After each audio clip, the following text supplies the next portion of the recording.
BNR gold and diamonds తరుగు తక్కువ బంగారం ఎక్కువ. ఇప్పుడు మన వైజాగ్ లో జూలై 24న గ్రాండ్ ఓపెనింగ్.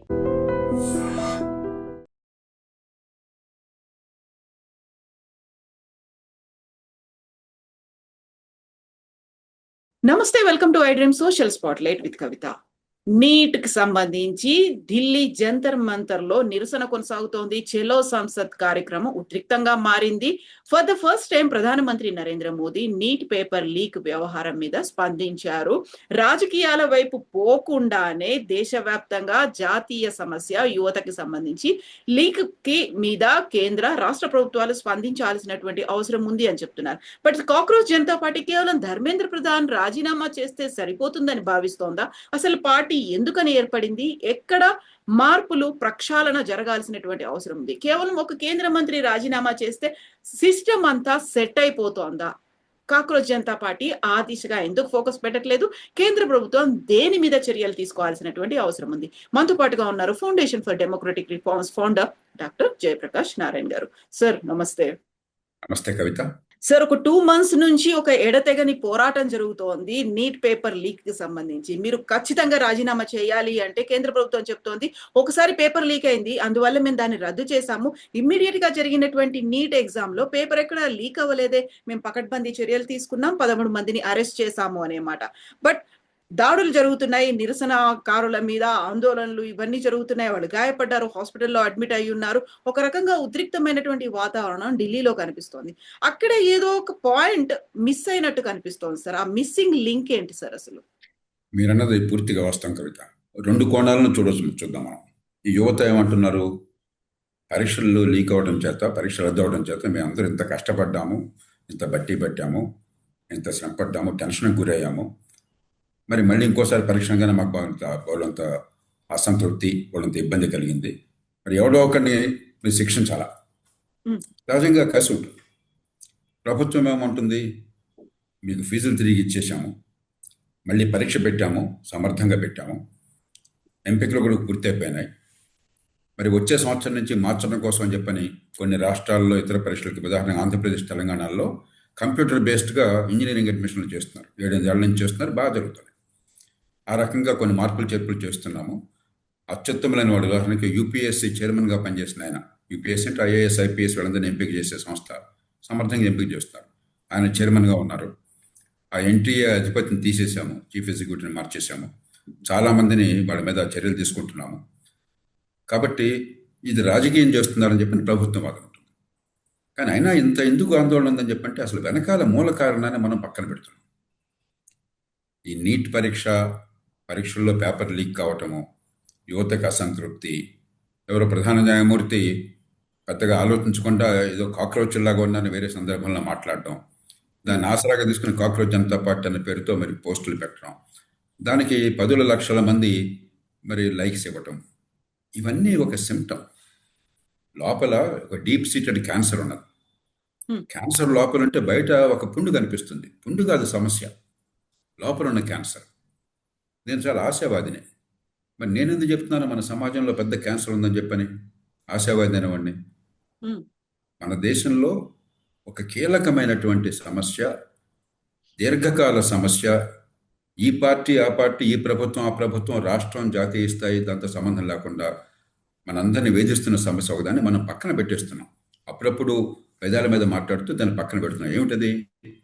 ప్రపంచంలో ఏ దేశంలో లేని రీతిలో, ఏ పెద్ద దేశంలోనూ, ఏ పెద్ద ఆర్థిక వ్యవస్థ లేని రీతిలో 185 మంది పనిచేసేవాళ్ళు అసంఘటిత రంగంలో ఉన్నారు.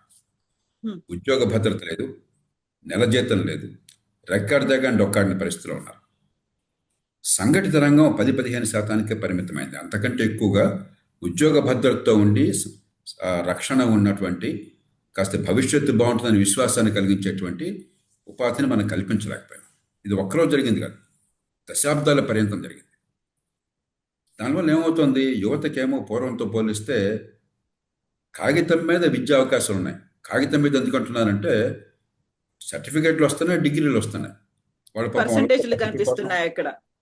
కోసం పరీక్షల కోసం కష్టపడుతున్నారు, మార్కులు తెచ్చుకుంటున్నారు, ర్యాంకులు తెచ్చుకుంటున్నారు. 4 కోట్ల మంది సుమారుగా ఉన్నత విద్యలో ఉన్నారు దేశంలో. 23-24 కోట్ల మంది స్కూలు స్థాయిలో ఉన్నారు. ప్రతి బిడ్డకి ఎదగాలన్న కోరిక ఉంటుంది. ప్రతి తల్లిదండ్రులకు కూడా నా పిల్లలు బాగుపడాలన్న కోరిక లేని వాళ్ళు ఈ దేశంలో ఎవరు ఉండరు.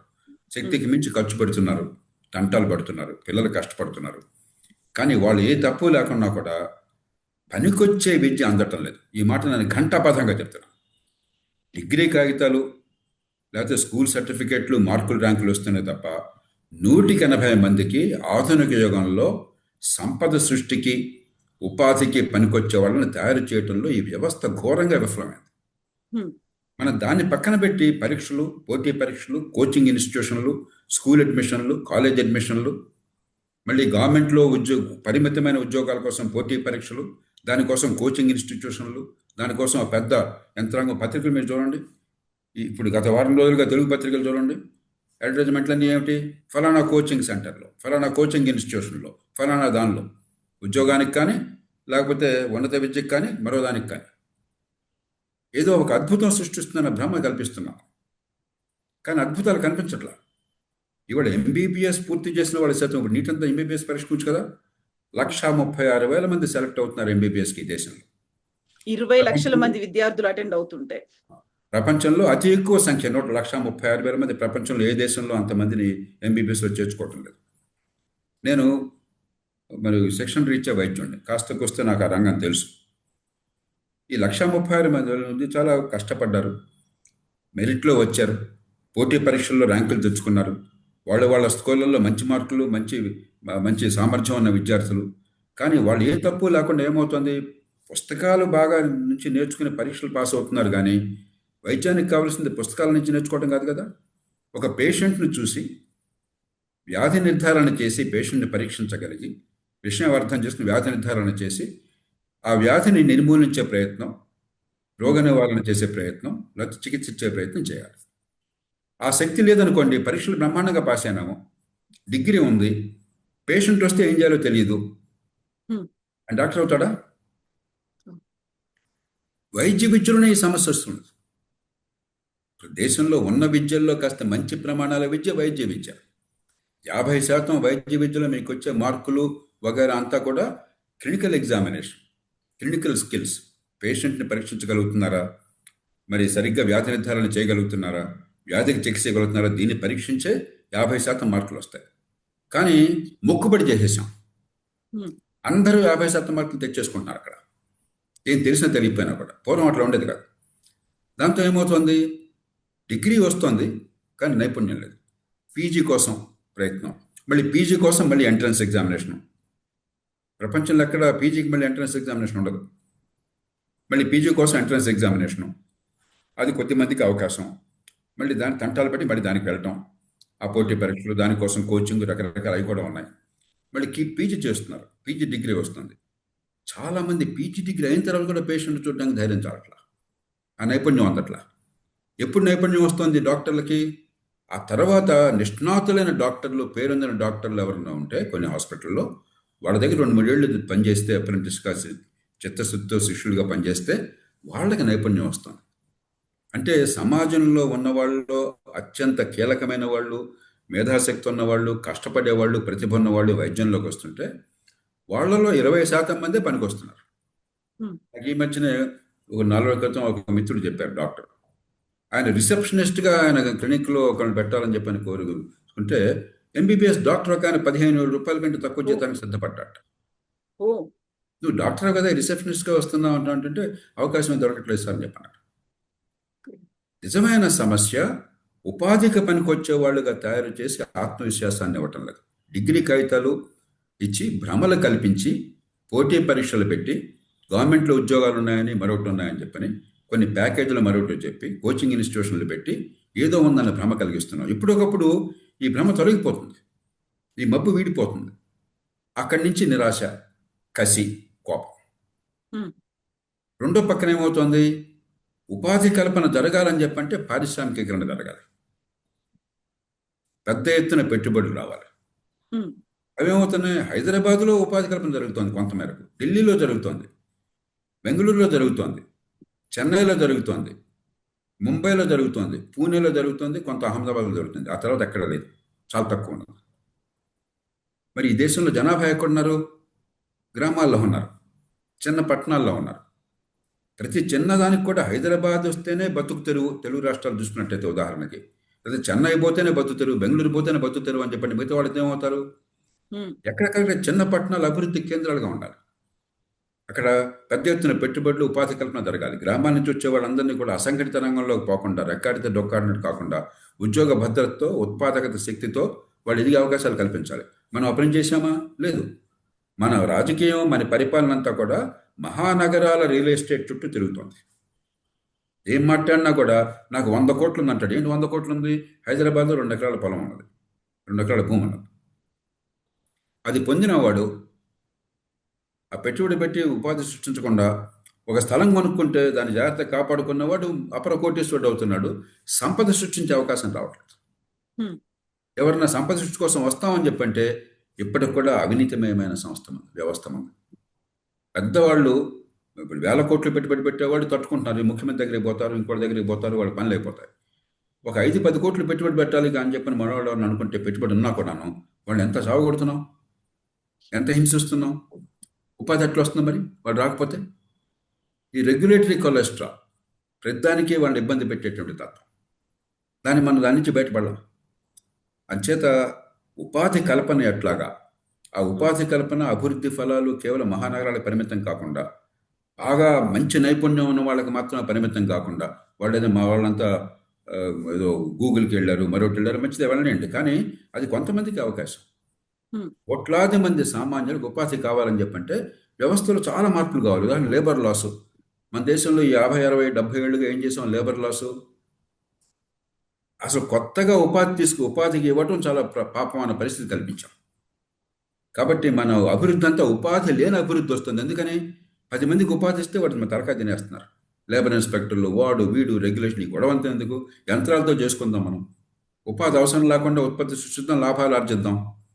ఆ పరిస్థితి వచ్చింది. ఇది అత్యధికంగా నిరుద్యోగులుండి, ఉద్యోగం కావాలని కోరుకునే వాళ్ళు ఉండి, ప్రతి ఒక్కరికి 2 చేతులు ఉన్న సమాజంలో మనుషులు లేకుండా సంపద పెంచాలనుకుంటున్నాం. ఎంత విచిత్రం అది! లేబర్ లాస్ వల్ల. మొన్న కూడా లేబర్ లాస్ అంతా మార్చారు. మరి దేశమంతా కూడా ఈ విషయం ఏంటి తెలియకుండా ఒక స్ట్రైక్ చేశారు కదా. అన్ని పార్టీలు కలిసేసి ఒక స్ట్రైక్ చేసినాయి కదా. ఎందుకు? ఒకప్పుడు కంప్యూటర్లు రాకుండా బ్యాంకులు స్ట్రైక్ చేసేవాళ్ళు. మీకు గుర్తుందో లేదో, మీరు చిన్నపిల్లగా ఉన్నప్పుడే, మీరు పుట్టినప్పుడు ప్రతి సంవత్సరం బ్యాంకు ఉద్యోగులు కంప్యూటర్లు వద్దని స్ట్రైకులు.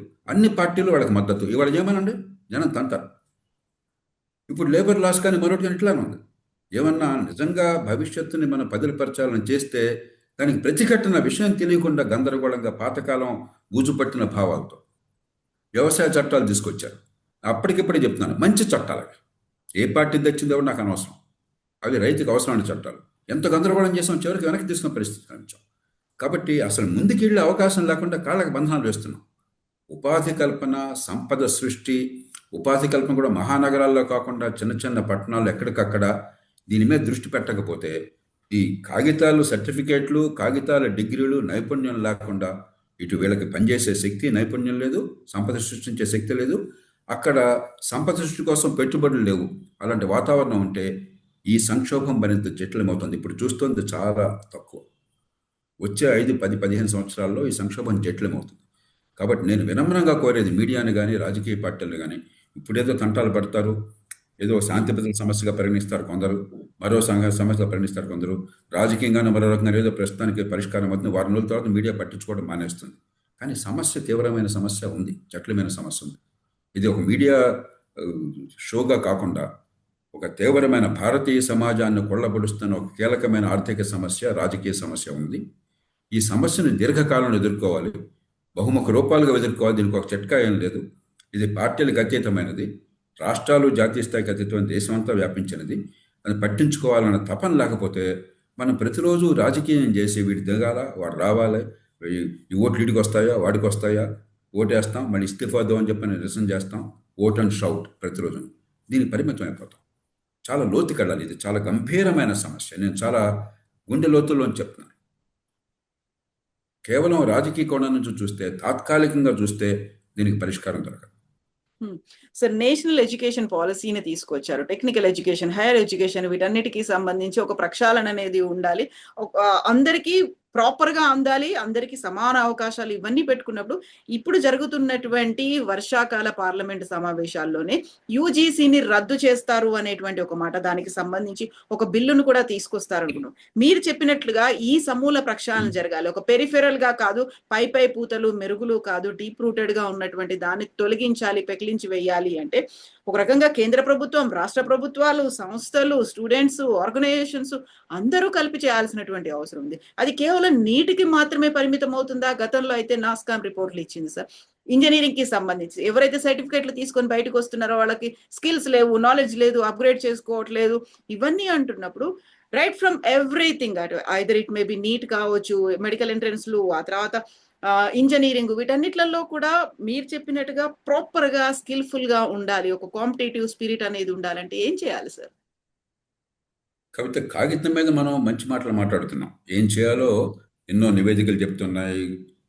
జాతీయ విద్యా విధానం, నేను ఆ డాక్యుమెంట్ విద్యా విధానం వచ్చినప్పుడు చదువుతుంటే ఒళ్ళు గగురు పొడిచింది.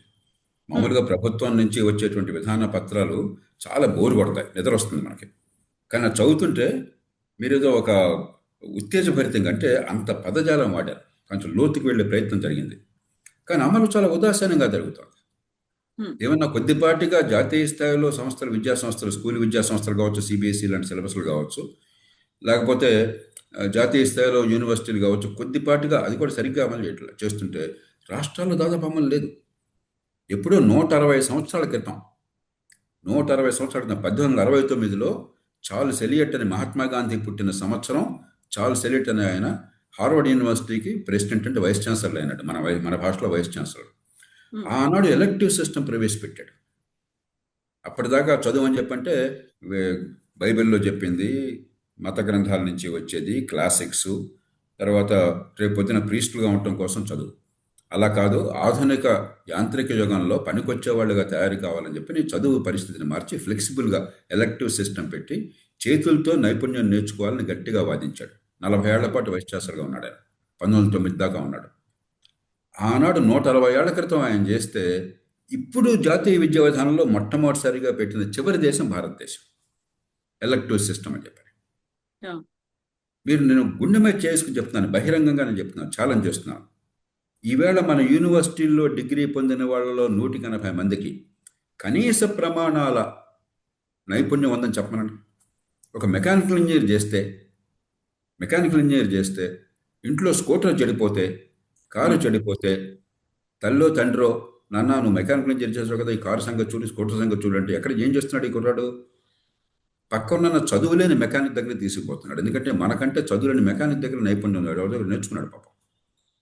కాబట్టి అతనికి కొంత నైపుణ్యం ఉన్నది. డిగ్రీ ఉంది, బట్టి పట్టాడు, థర్మోడైనమిక్స్ లాస్ కానీ, మరొకటి కానీ, ఈ ఇంటర్నల్ కంబస్షన్ ఇంజిన్ కానీ, పుస్తకాలు బట్టి పట్టాడు. అసలు మెషిన్ ఎట్లా ఉందో తెలియదు, దాన్ని చేతితో పట్టుకోవడం తెలియదు, దాన్ని చూడడం తెలియదు. వాళ్ళు తప్పు కాదు, అది పిల్లలు తప్పు కాదు, అదేం తెలియకుండా ఫస్ట్ క్లాస్ వచ్చేస్తేనే తెచ్చుకుంటున్నారు. కానీ మనం ఈ భేదం ఉందే, మీకు పనిచేసే శక్తి, సంపద సృష్టించే శక్తి, కాలేజీలో డిగ్రీ, ఈ రెంటికి మధ్య అంతరం పెరిగిపోయిందన్న విషయాన్ని మనం నటిస్తున్నాం, దాచిపెడుతున్నాం. ఇప్పటికి కూడా అది జరుగుతుంది, ఈనాటికి కూడా అది జరుగుతుంది.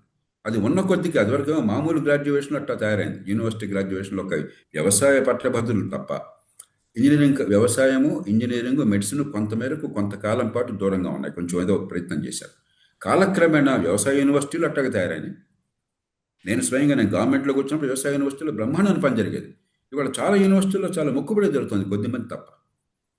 అట్లాగే ఇంజనీరింగ్ కాలేజీలు ఏమైపోయినా మనం చూసాం, వాడు పేరుకి ఇంజనీరింగే కానీ ఏమీ తెలియదు. క్రమక్రమంగా వైద్యానికి విస్తరిస్తుంది.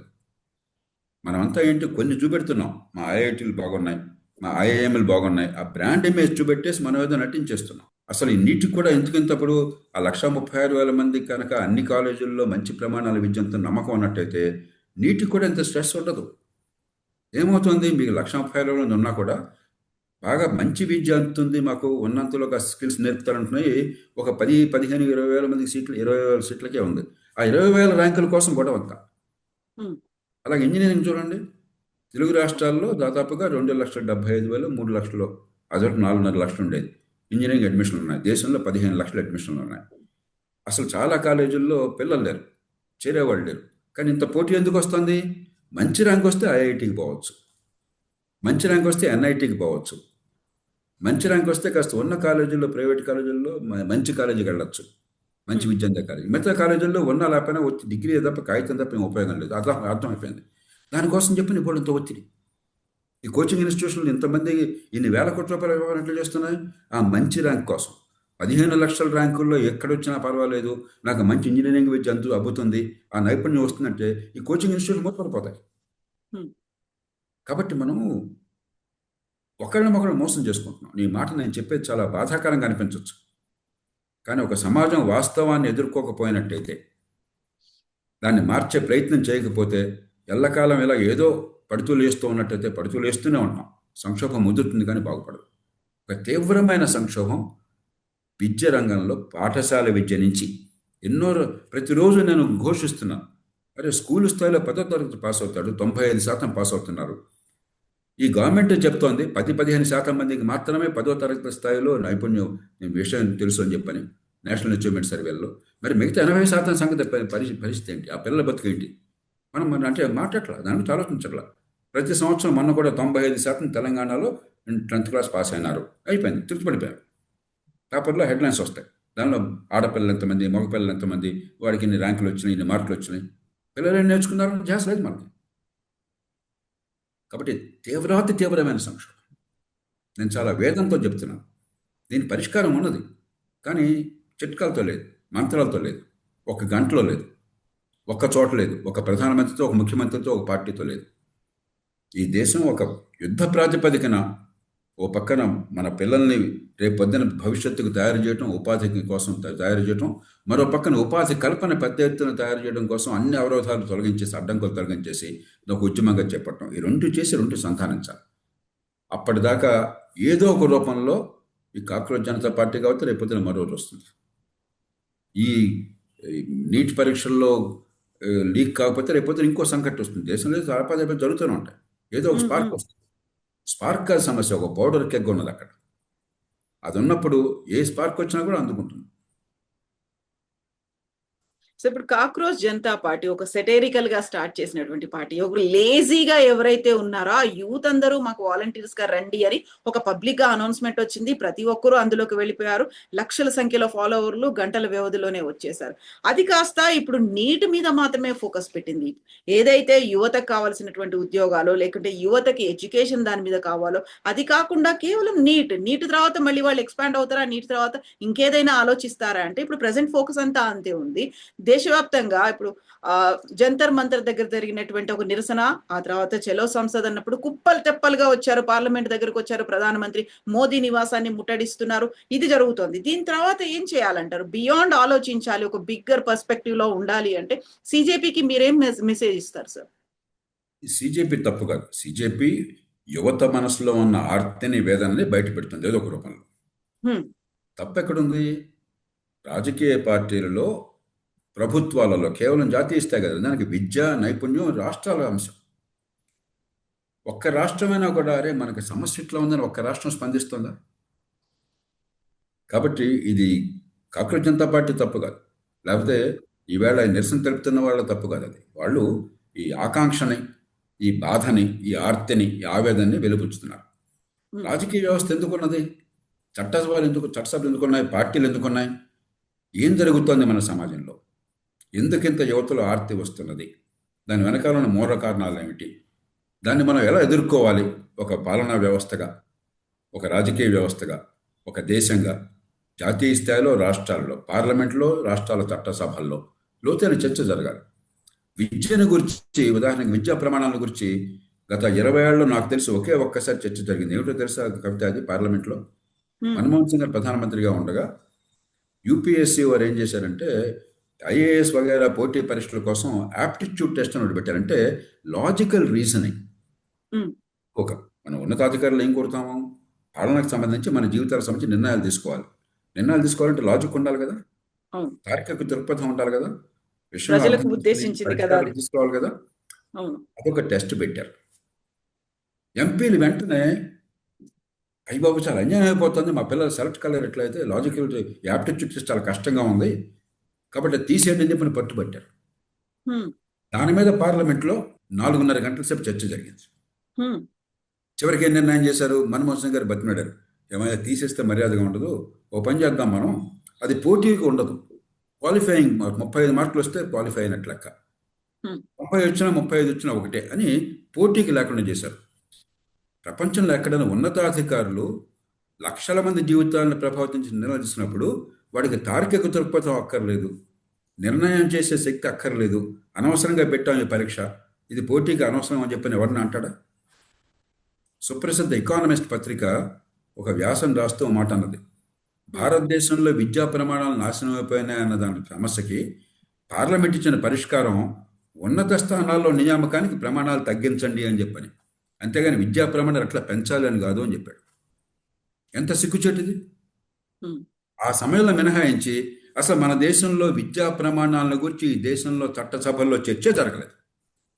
ఎప్పుడైనా చర్చ జరిగితే వాడిని వీడు తిట్టుకోవడం కోసం అని చెప్పని మీరు పాఠ్య పుస్తకాల్లో ఫలానా పాఠం పెట్టారని చర్చ జరుగుతుంది, ఆసక్తికరంగా ఉంటుంది, పేపర్లో హెడ్లైన్స్ వేస్తాం, ఏదో రాముని పెట్టి కూర్చోపెట్టాడా లేకపోతే రహీముని కూర్చోపెట్టాడా, ఇది మన బ్రహ్మాండంగా మాట, రాజకీయంగా సరదాగా ఉంటుంది కదా.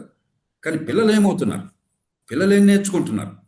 పిల్లల శక్తి ఏ మేరకు వికసిస్తోంది? ప్రతి బిడ్డకి పుట్టుకతో తెలివితేటలు ఉన్నాయి. ఏ కులమైనా, ఏ మతమైనా, ఏ కుటుంబమైనా సరే ఆ తెలివితేటలు వికసింపజేస్తున్నామా లేదా? ఆ పిల్లలకి పుట్టుకతో నిమిత్తం లేకుండా అవకాశాలను ఇస్తున్నామా లేదా విద్య ద్వారా? అది పూర్తిగా మర్చిపోయినాం. ఒక చైనాను చూడండి, చైనాలో ఏ కుటుంబంలో పుట్టినా, ఏ ప్రాంతంలో పుట్టినా, తల్లిదండ్రులు చదువున్నా లేకపోయినా కూడా బ్రహ్మాండమైన విద్య పాఠశాల స్థాయిలో ప్రతి బిడ్డకి అందుతుంది. నేను గ్యారంటీగా చెప్పను అన్నమాట. ఒక సంకల్పం ఉంది అక్కడ. మనకి అది లేదు. అదేమంటే స్కూళ్ళు పెడతాం, ఫీ రీయింబర్స్మెంట్ ఇస్తాం, స్కూళ్ళలో ఫ్రీ, అందరికీ ఫ్రీ, తప్పలేదు, కావాలి అంతకంటే ఇంకా ఎక్కువ చేయాలి. కానీ విద్య ఏం నేర్చుకుంటున్నారో నాకు అనవసరం, నటిస్తాను. ఎందుకంటే పిల్లలకి నష్టం కనిపించేది 10 ఏళ్ళ తర్వాత కదా, 15 ఏళ్ళ తర్వాత కదా, అప్పటికి నేను ఉన్నాను కదా, కాబట్టి నాకేం ఇబ్బంది ఉండదు కదా. పిల్లలు నాశనం అవుతారు, దేశం నాశనం అవుతారు, నాకేం కావాలా? ఇది మన దేశంలో తీరు. కాబట్టి నిర్దిష్టమైన పరిష్కారాలు ఉన్నాయి, కానీ ఇప్పుడు దాకా చేస్తున్న రీతి కాదు. ఏదో ఆప్టిట్యూడ్ టెస్ట్ పెడితే ఐఏఎస్ పరీక్షకి అది అన్యాయమైన బాగుపోయి దాని మీద చర్చ పెట్టడం కాదు, లేకపోతే పాఠ్యపుస్తకాల్లో రాజకీయాలకు కొంచెం సున్నితమైన అంశం తీసుకొచ్చి హిందూ ముసల్మాన్ మరొకటి వచ్చిందని చెప్పిన అది కాదు. పిల్లలకి నిజంగా జ్ఞానం అబ్బుతోందా? పిల్లలకి నైపుణ్యం అబ్బుతోందా? పిల్లల శక్తి సామర్థ్యాలు వికసిస్తున్నాయా? సంపద సృష్టికి పనికొస్తారా? ఉపాధికి పనికొస్తారా? భవిష్యత్ యుగానికి పనికొస్తారా? అలాంటి విద్య ఒక పక్కన, ఉపాధి కల్పన కోసం అవరోధాలన్నీ తొలగించి ఆ పెద్ద ఎత్తున ఉద్యమం ప్రాతిపదికన, అరే వియత్నాంలో మనకంటే ఎక్కువ దుస్తులు తయారు చేస్తున్నారండి. మన కాటన్ ప్రపంచంలో #1 కాటన్ ఉత్పత్తి మనది. ప్రపంచం #1 నిరుద్యోగం మన దేశంలో ఉంది. చైనా మనకంటే 4-5 రెట్లు ఎక్కువ ఉన్నది ఆర్థిక వ్యవస్థలో.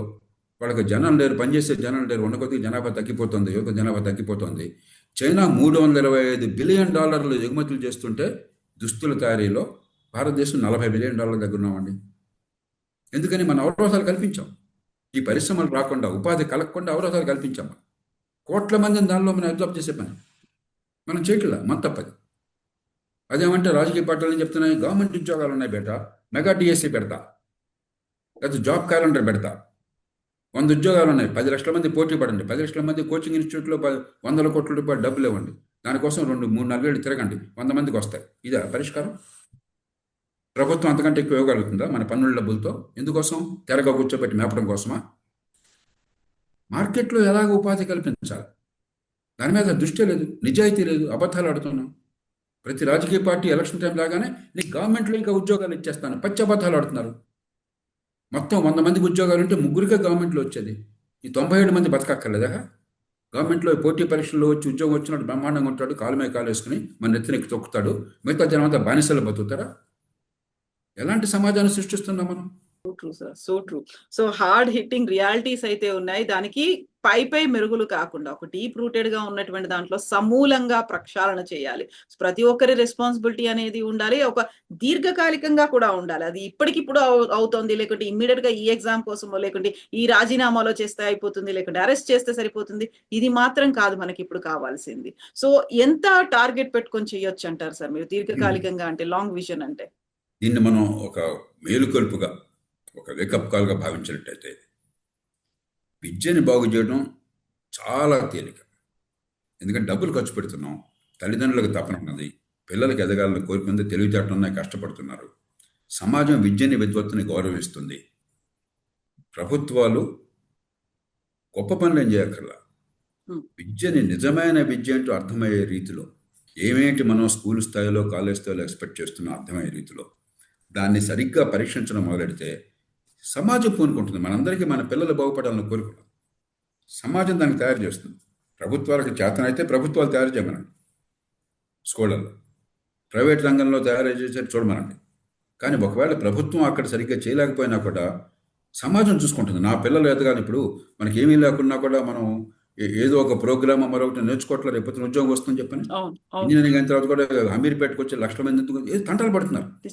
కానీ ఇది కావాలి, ఇది వస్తే ఉపాధి వస్తుంది, ఈ నైపుణ్యం కావాలి, ఈ నైపుణ్యంలో కొరత ఉంది అది నాకు అర్థమైతే ముందు మిగతాది ఆటోమేటిక్గా జరుగుతుంది. ప్రభుత్వం చేయొచ్చు, ప్రైవేట్ రంగం చేయొచ్చు, కానీ సమాజం పూనుకుంటుంది, తల్లిదండ్రులు పూనుకుంటారు.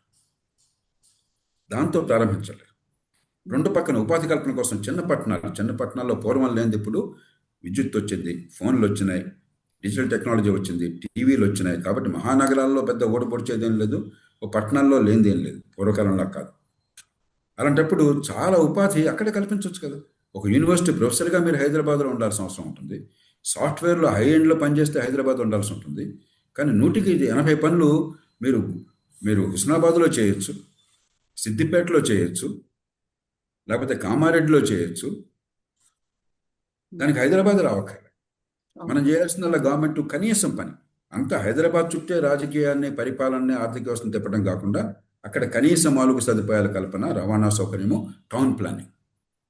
అక్కడ పరిశ్రమలు వస్తే వాళ్ళని కొంచెం ప్రోత్సహించే వాతావరణం, వాళ్ళని లంచాలు పెట్టేసి చావగొట్టకుండా, ఎందుకు వచ్చాను బాబా అని కన్నీళ్ళు గారు ఏర్పాటు చేయకుండా వాళ్ళని ప్రోత్సహించి, హీరోలుగా గమనించి, ఉపాధి ఇచ్చేవాడు దేవుడిగా భావించి వాడికి ప్రోత్సాహం చేస్తే, ఈ రెండు చేయండి. దాంతోపాటు వ్యవసాయంలో ఏమవుతుంది, ఉత్పత్తి వచ్చినా కూడా మనకి ఆదాయం రావట్లేదు. అగ్రో ప్రాసెసింగ్ కావాలి, రిటైల్ చైన్స్ తీసుకురావాలి. ఇప్పుడు ఈ మధ్యప్రాచ్యంలో, వెస్ట్ ఏషియాలో సంక్షోభం ఉంది, పశ్చిమాసియాలో, ఇది ఇరాన్ యుద్ధం వల్ల. మనకి వ్యవసాయం కానీ, లేకపోతే ఎలక్ట్రిక్ వెహికల్స్ కానీ, సోలార్ పవర్ కానీ, బ్యాటరీలు కానీ, ఈ ఛార్జింగ్ స్టేషన్లు కానీ, అటు ఉపాధి వస్తుంది, ఇటు రేపొద్దున మనకి పెట్రోల్ డీజిల్ దిగుమతి అవసరం లేకుండా ఉంటుంది. దాన్ని ఈ ఉపాధితో సంధానం చేయాలి. ఈ గ్రామాల నుంచి వచ్చే వాళ్ళు లక్షలాది మంది, కోట్లాది మందికి ఈ నుండి సంధానం చేయాలి. వ్యవసాయం నుంచి ఎనర్జీ కాప్స్ ఉత్పత్తి చేయటం ఎట్లాగా, దాన్ని ప్రాసెసింగ్ చేయటం ఎట్లాగా, ఎక్కడికక్కడ ఉపాధి కల్పన దానికి ఏర్పాటు చేయటం ఎట్లాగా, ఎలక్ట్రిఫికేషన్ ఆఫ్ ట్రాన్స్పోర్ట్ చేయటం ఎట్లాగా, దాని ద్వారా ఉపాధి కల్పించడం ఎట్లాగా, పెట్రోల్ దిగుమతులు తగ్గించి దేశానికి మంచి మేలు జరుగుతుంది, యువతకి అవకాశం దొరుకుతుంది. కాబట్టి ఒక సమగ్రమైన వ్యూహం కావాలి. ఇదేదో విద్యామంత్రి సమస్య కాదు, లేకపోతే ఇదేదో నీట్ సమస్య కాదు, నేషనల్ టెస్టింగ్ ఏజెన్సీ సమస్య కాదు. ప్రభుత్వం మొత్తం ఒక యుద్ధంలో ఎట్లాగైతే అందరూ కలిసి సన్నద్ధమవుతారో ఆ సైలోస్గా ముక్కలుగా కాకుండా ఇది దేశానికి కీలకమైన సమస్యగా భావించి సర్వశక్తుల్ని కూడా దానికోసం కేంద్రీకరించాలి. పరిష్కారాలు ఉన్నాయి, మాటలు కాకుండా చేతల్లోకి వెళ్ళాలి. చాలా దేశాల సమస్యలుంటే పరిష్కారాలు గెలిపి సాధించినాయి. చైనా 20 ఏళ్ల క్రితం నేను చైనా సందర్శిస్తే కొంతమంది ఉన్నత స్థాయి బృందంతో, ఆ రోజుల్లో వాళ్ళు చెప్పేవాళ్ళు, మీ దేశంలో ఉన్నత విద్య బ్రహ్మాండంగా ఉంటుందండి, ఎందుకంటే వాళ్ళకి ఐఐటీలు, ఐఐఎంలు గురించి విన్నారు వాళ్ళు. మా దేశంలో బాగోలేదని బాగుపోయారు. 20 ఏళ్లలో చైనా ఒక యుద్ధ ప్రాతిపదికన ఉన్నత విద్యను బ్రహ్మాండంగా బాగు చేసి అమెరికాకు దిట్టుగా తీసుకొచ్చింది అక్కడ యూనివర్సిటీస్ని. మనం ఎందుకు చేయలేం? దీనికి నియంత్రణ అక్కర్లా. దీనికి ప్రజాస్వామ్యం అడ్డు కాదు, విజ్ఞత అడ్డు, ముందు చూపుతో పనిచేయడం అడ్డు. అంతేగాని దీనికేమీ చైనా నియంతృత్వం కాబట్టి జరుగుతుంది అది కాదు. చైనాలో భవిష్యత్తుని కాపాడాలన్న తపనతో, చిత్తశుద్ధితో పనిచేశారు. మనం మాటలు ఎక్కువ చెప్తున్నాం. కలెక్టివ్ రెస్పాన్సిబిలిటీ మిస్ అవుతోంది. Yes sir, thank you so much sir, thank you sir.